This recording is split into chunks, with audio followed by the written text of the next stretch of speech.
नमस्कार, मैं हूं दिबांजलि मोइत्रा। चीन और भारत के बीच विवाद फिर बढ़ने वाला, क्योंकि चीन ने विवादित क्षेत्र में 3 मोबाइल टावर लगा दिए।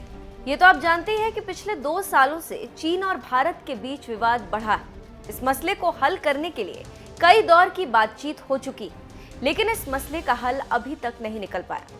अब उसी कड़ी में चीन ने एक नई चाल चली। खबरों की माने तो चीन के इस चाल की जानकारी अपने जानवरों को चारागाह से वापस लेकर आ रहे चरवाहों से हुई। लद्दाख स्वायत्त परिषद में चुशुल सीमा का प्रतिनिधित्व करने वाले नौचोक स्तांजिन की माने तो इतने सुदूर इलाके में चीन का मोबाइल टावर लगाना भारत के सीमाई इलाकों के गांव में कमजोर कम्युनिकेशन को दर्शाता है।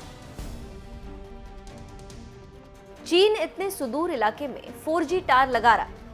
अब उनके चरवाहे लगातार संपर्क में रहेंगे।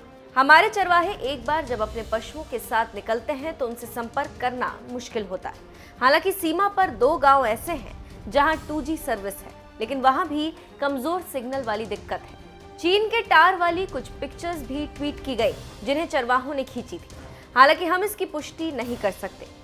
हॉट स्प्रिंग मार्सिमिक दर्रे से गुजरते हुए फोबरंग गांव से 22 किलोमीटर दूर पूर्वी लेह की तरफ 5-6 घंटे के ड्राइव के बाद पहुंचा जाता है।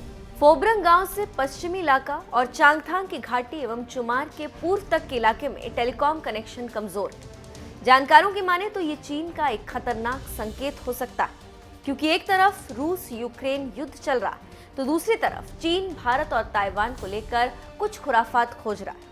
वहीं दूसरी तरफ कुछ और विशेषज्ञों की माने तो चीन के सैनिक जहां भी बड़ी संख्या में होते हैं वहां चीन 4G सर्विस लॉन्च करने के लिए जाना जाता है। ये दोहरा इंफ्रास्ट्रक्चर के जरिए वो सैनिकों की तैनाती बढ़ा सकता है।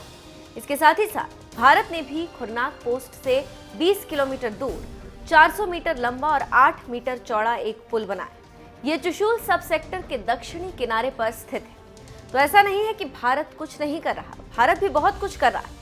देखना होगा कि चीन की इस करतूत पर भारत किस तरह से रिएक्ट करता है।